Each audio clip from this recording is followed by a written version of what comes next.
नहमदुहु व नुसल्ली अला रसूलिल करीम। अम्मा बाद अऊज़ु बिल्लाहि मिनश शैतानिर रजीम। बिस्मिल्लाहिर रहमानिर रहीम। व क़ज़ा रब्बुका अल्ला तअबुदू इल्ला इय्याहु व बिल वालिदैनि इहसाना।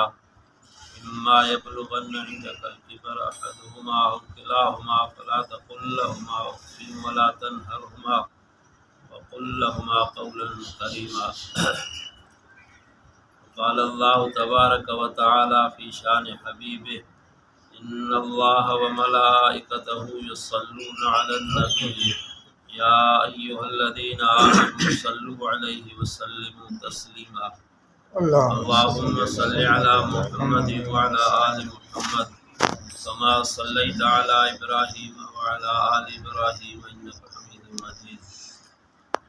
अल्लाह तबारक व तआला इन आयत शरीफ़ जे अंदर फरमायो, परवरदिगार तुझे फ़ैसिलो कयो आहे त बंदगी करणी आहे त हिकिड़ो ख़ासि उन अल्लाह जी,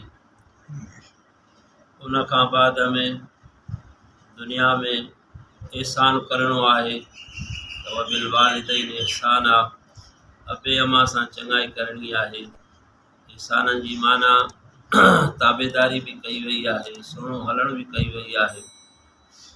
ख़ुसूसन जॾहिं अबो अमा ॿोड़प खे पहुचनि, इम्मा यबलुगन्ना इंदकल किबरा अहदुहुमा अव किलाहुमा फला तक़ुल लहुमा उफ़्फ़िन व ला तन्हरहुमा व क़ुल लहुमा क़ौलन करीमा।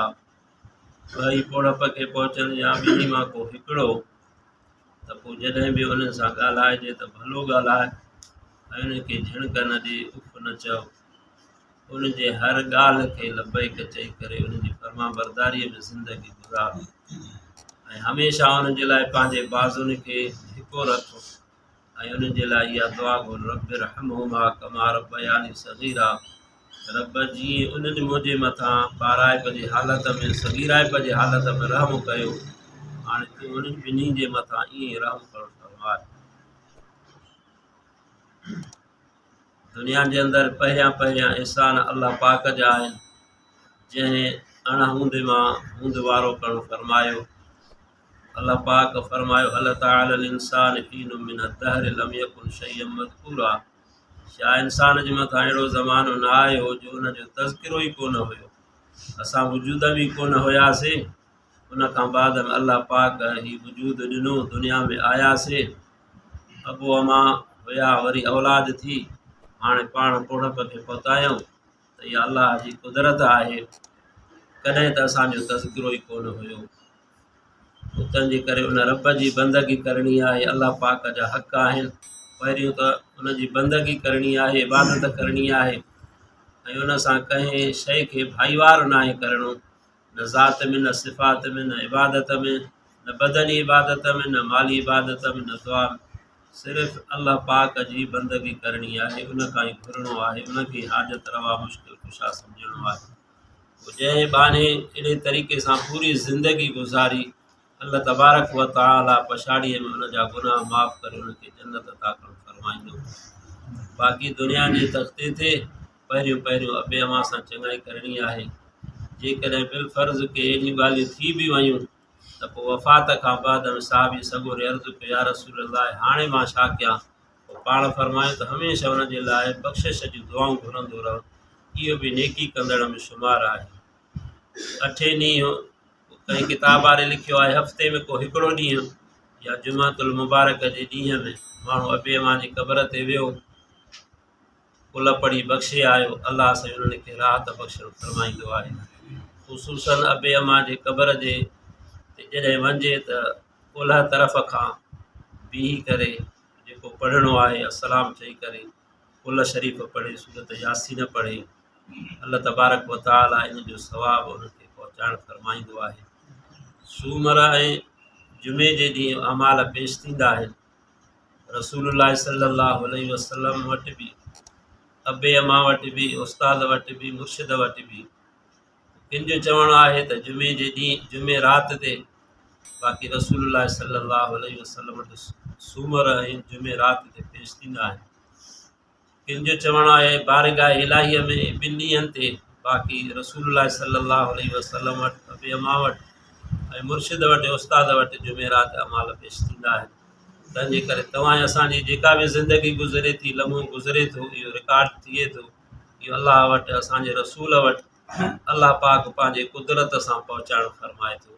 तंहिंजे करे असांजी ज़िंदगी जेका गुज़रे अलाह ऐं रसूल सल्लल्लाहु अलैहि वसल्लम जे तरीक़े जे मुताबिक़ गुज़रे, तव्हां त अलाह बि ख़ुशि थिए, असांजो रसूल बि ख़ुशि थिए, अबू अमा बि ख़ुशि थिए, उस्ताद बि ख़ुशि थिए। बाक़ी दुनिया जे अंदरि इहा हिकिड़ी नेमत आहे जेका हिकु दफ़ो इंसान खे ज़िंदगीअ में अलाह पाक अता करणु फरमाए थो। अबे अमा जहिड़ी बेलबो काई लालच कोन हूंदी आहे। अञा औलाद जी लालच हूंदी आहे अबे अमा में, अबे अमा जी लालच औलाद में काई कोन हूंदी आहे। बिना हिन जे महिनत कंदा आहिनि, दुआऊं ॾींदा आहिनि, पोइ जॾहिं इहो दुआनि जो दरवाज़ो बंदि थी वेंदो आहे पोइ इंसान खे क़दुरु पवंदो आहे। अबे जे वञण खां बाद में अबे जे दोस्तनि सां रुफ़का सां थोरो रवियो हलिणो आहे। ऐं नंढनि जे मथां वॾे जो वरी ओतिरो ई हक़ु आहे जेतिरो पीउ जो हक़ु आहे। ऐं वॾे खे बि वरी नंढनि जे मथां अहिड़ी शफ़क़त करणी आहे जीअं उन्हनि खे सम्झ में नथी त पोइ वियो त हाणे असांजो भाउ असांखे ओड़े नज़र सां ॾिसी रहियो आहे। बाक़ी दुनिया जो जहान फ़ानी आहे, जीअं अॾे जे मथां मौत आहे कॾहिं असांजे मथां बि ईंदो। तंहिंजे करे इहो असांखे हिकिड़ो न्यापो आहे, नसीहत आहे, असां बि ज़िंदगी चङी गुज़ारियूं। रसूलुल्लाह सल्लल्लाहु अलैहि वसल्लम फरमायो, दुनिया मज़रतुल आख़िरत, दुनिया जो जहान आख़िरत जे जहान जे लाइ पोख आहे। जीअं असां पंहिंजे फ़सुलनि सां साल 6 महीना महिनत कयूं था, उन जे अनाज खे फल खे हासिलु कयूं था, ईअं मुंहिंजा मुस्लमान भाइरो हीअ ज़िंदगी जेका आहे आख़िरत जे लाइ पोख आहे। जेका पोखींदासीं उनजो फल मरण खां बाद में बि मिलंदो, आख़िरत में मिलंदो। त हीअ तव्हां असांजी न्यापा आहिनि। असां पंहिंजी ज़िंदगियुनि में तब्दीली आणियूं, 5 वक़्त निमाज़ पाबंदीअ सां पढ़ूं, अबे अमा सां सुठा हलूं, पंहिंजे रिश्तेदारनि सां सुठा हलूं। अलाह खां दुआ आहे तरफ़ सां अदे जे दर्जात खे बुलंद करणु फरमाए, उनजे पोयनि जी अलाह पाक हिफ़ाज़त फरमाए, पाण में एके प्यार मोहबत सां रहण जी तौफ़ीक़ अता फरमाए। आमीन। व आख़िरु दावाना अनिल हम्दुलिल्लाहि रब्बिल आलमीन।